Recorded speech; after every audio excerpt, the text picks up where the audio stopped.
రేపు జరగనున్న మూడో విడత పంచాయతీ ఎన్నికలకు అన్ని ఏర్పాట్లు చేశారు ఎన్నికల అధికారులు. ఉదయం 7 గంటలకు పోలింగ్ ప్రారంభం కానుంది. మొత్తం 4159 పంచాయతీలు, 36,452 వార్డులకు ఎన్నికలు జరగనున్నాయి. 36,483 పోలింగ్ స్టేషన్లు ఏర్పాటు చేశారు. 53,06,401 మంది ఓటర్లు తమ ఓటును వినియోగించుకోనున్నారు. 394 గ్రామ పంచాయతీలు ఏకగ్రీవమయ్యాయి. వార్డులు 7,908 ఏకగ్రీవమయ్యాయి. రేపు జరగనున్న మూడో విడత పంచాయతీ ఎన్నికలకు అన్ని ఏర్పాట్లు చేశారు ఎన్నికల అధికారులు. ఉదయం 7 గంటలకు పోలింగ్ ప్రారంభం కానుంది. మొత్తం 4159 పంచాయతీలు, 36,452 వార్డులకు ఎన్నికలు జరగనున్నాయి. 36,483 పోలింగ్ స్టేషన్లు ఏర్పాటు చేశారు. రైట్, మరింత సమాచారం యాదగిరి లైవ్ లో అందిస్తారు. మూడో విడత పంచాయతీ ఎన్నికలు జరగనున్నాయి. ఉదయం 7 గంటల నుంచి మధ్యాహ్నం 1 గంట వరకు ఈ పంచాయతీ ఎన్నికలకు సంబంధించినటువంటి పోలింగ్ జరుగుతుంది. ఇక రేపటితో ఈ పంచాయతీ ఎన్నికలకు సంబంధించినటువంటి పోలింగ్ పూర్తవుతుంది. ఎందుకంటే మొదటి విడత కంప్లీట్ అయింది, రెండో విడత కంప్లీట్ అయింది. ఇక మూడు విడతల్లోనే ఈ ఎన్నికలు నిర్వహిస్తున్నారు. ఇక రేపు ఈ పంచాయతీలకు సంబంధించినటువంటి పోలింగ్ చివరి పోలింగ్ అని చెప్పొచ్చు. ఇందులో మొత్తం మనకు రాష్ట్ర వ్యాప్తంగా కూడా మూడో విడతకు చూస్తే మనకు 4,159 గ్రామ పంచాయతీలకు ఎన్నికలు జరగాలి. దీనికి సంబంధించినటువంటి నోటిఫికేషన్ కూడా రాష్ట్ర ఎన్నికల సంఘం ఇచ్చింది. అయితే ఇందులో ఇప్పటికే అంటే కొన్ని యునానిమస్ అంటే కొన్ని గ్రామ పంచాయతీలలో వాళ్ళు ఏకగ్రీవం చేసుకున్నారు. మరికొన్ని గ్రామ పంచాయతీల్లో అసలు నామినేషన్లు వేయలేదు. సో ఇట్లా మనకు చూస్తే ఈ మూడో విడతకు సంబంధించి ఏకగ్రీవంగా 394 గ్రామ పంచాయతీలు ఇందులో ఏకగ్రీవమయ్యాయి. ఇక 11 గ్రామ పంచాయతీలకు నామినేషన్లు వేయలేదు. సో ఇట్లా ఈ 394 తర్వాత ఈ నామినేషన్లు వేయని 11 గ్రామ పంచాయతీలు తీసేస్తే మనకు మిగతా 3,752 గ్రామ పంచాయతీలకు సంబంధించి రేపు ఉదయం పోలింగ్ జరగనున్నది. ఇందులో మొత్తం మనకు 28,406 వార్డు స్థానాలకు సంబంధించి రేపు ఈ ఎన్నికలు జరగబోతున్నాయి. దీనికి సంబంధించినటువంటి ఏర్పాట్లన్నీ కూడా ఇప్పటికే రాష్ట్ర ఎన్నికల సంఘం పూర్తి చేసింది. ఇక మొదటి విడత రెండో విడత తరహాలోనే మూడో విడతకు సంబంధించినటువంటి పోలింగ్ కూడా చాలా ప్రశాంతమైనటువంటి వాతావరణంలో జరిగేలా ఇప్పటికే అన్ని జాగ్రత్తలు కూడా రాష్ట్ర ఎన్నికల సంఘం తీసుకున్నది.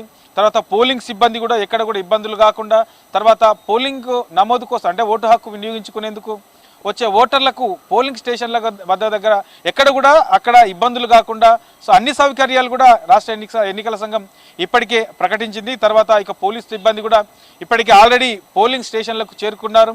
ఇక ఎన్నికలకు సంబంధించినటువంటి సామాగ్రితో ఆ ఎన్నికల సిబ్బంది కూడా ఆయా పోలింగ్ స్టేషన్లకు ఎక్కడెక్కడైతే కేటాయించారో వాళ్ళందరూ కూడా ఆల్రెడీ పోలింగ్ స్టేషన్లకు కూడా చేరుకుంటున్నారు. ఇక రేపు ఉదయం 7 గంటలకు ఈ పోలింగు ప్రారంభం కాబోతుంది. ఈ 7 గంటల కంటే ముందు 1 గంట ముందే మాక్ పోలింగ్ అనేది ఉంటుంది. ఆ మాక్ పోలింగ్లో సో పూర్తి స్థాయిలో అక్కడ ఉన్నటువంటి పోలింగ్ ఎట్లా జరుగుతుంది ఏంటి, సో అక్కడ ఉన్నటువంటి సిచ్యువేషన్ అంటే పూర్తి స్థాయిలో అక్కడ ఉన్నటువంటి క్లియర్గా అర్థమయ్యేలా చూపించిన తర్వాత 7 గంటలకు రియల్ పోలింగ్ అనేది 7 గంటలకు స్టార్ట్ కాబోతుంది. ఇక దీనికి సంబంధించినటువంటి ఏర్పాట్లను కూడా ఇప్పటికే రాష్ట్ర ఎన్నికల సంఘం పూర్తి చేసింది. తర్వాత ఇక రాష్ట్ర వ్యాప్తంగా కూడా రేపు జరిగే ఈ మూడో విడత పోలింగ్కి సంబంధించి 36,483 పోలింగ్ కేంద్రాలను ఏర్పాటు చేశారు. తర్వాత ప్రతి పోలింగ్ కేంద్రం దగ్గర కూడా ప్రత్యేకంగా సీసీ కెమెరాలను కూడా అక్కడ ఏర్పాటు చేశారు.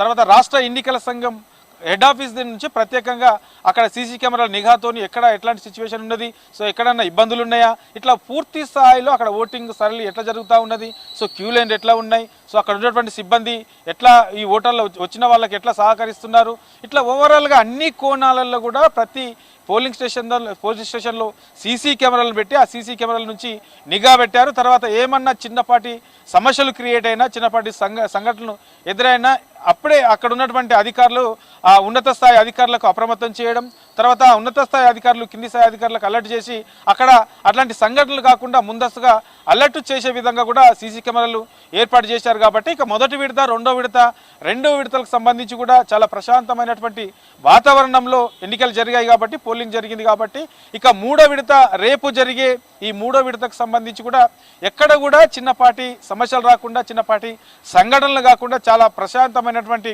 వాతావరణంలో ఈ ఎన్నికలు నిర్వహించాలని చెప్పేసి ఇప్పటికే ఎన్నికల సంఘం అన్ని ఏర్పాట్లు కూడా చేసింది. ఇక రేపు మధ్యాహ్నం వరకు ఈ పోలింగ్ ఉంటుంది. మధ్యాహ్నం తర్వాత అంటే 2 గంటల తర్వాత కౌంటింగ్ ఉంటుంది. ఆ 2 గంటల తర్వాత ఈ కౌంటింగ్ ప్రాసెస్ స్టార్ట్ అవుతుంది. అదే రోజు ఈ ఫలితాలు కూడా విడుదల అవుతాయి. అంటే చిన్న చిన్న గ్రామ పంచాయతీలు ఉంటే సాయంత్రం 4 లేదంటే 5 లోపు ఈ ఫలితాలు వచ్చే అవకాశం ఉంటుంది.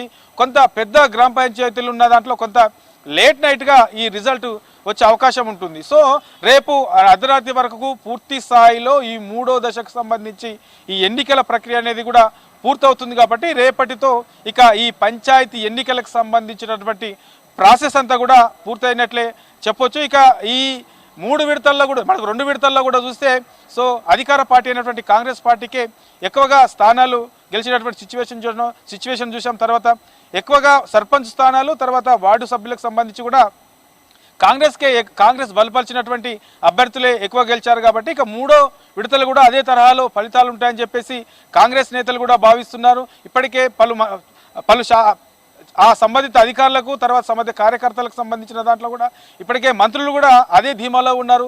గ్రామ స్థాయిలో ఎవరైతే కార్యకర్తలు ఉంటారో ఆ కార్యకర్తలకు కూడా 3వ విడతలో కూడా మనకు 2వ విడతలు వచ్చినటువంటి తరహాలోనే ఫలితాలు వచ్చే విధంగా, అవసరమైతే అంతకంటే ఎక్కువగా వచ్చే విధంగా అందరూ పనిచేయాలని చెప్పేసి కూడా మంత్రులు సూచనలు చేసినటువంటి సిచ్యువేషన్ కూడా మనం చూసాం. కాబట్టి ఇక రేపటితో పూర్తి స్థాయిలో రాష్ట్ర వ్యాప్తంగా ఉన్నటువంటి అన్ని గ్రామ పంచాయతీలకు సంబంధించి కూడా ఈ ఎన్నికల ప్రక్రియ అనేది పూర్తి కాబోతుంది. ఇక కొన్ని ఫస్ట్ విడత, సెకండ్ విడత, తర్వాత రేపు కొన్ని 3వ విడతకు సంబంధించి కొన్ని గ్రామ పంచాయతీల్లో వివిధ కారణాల వల్ల కొంతమంది అక్కడ నామినేషన్లు దాఖలు చేయలేదు.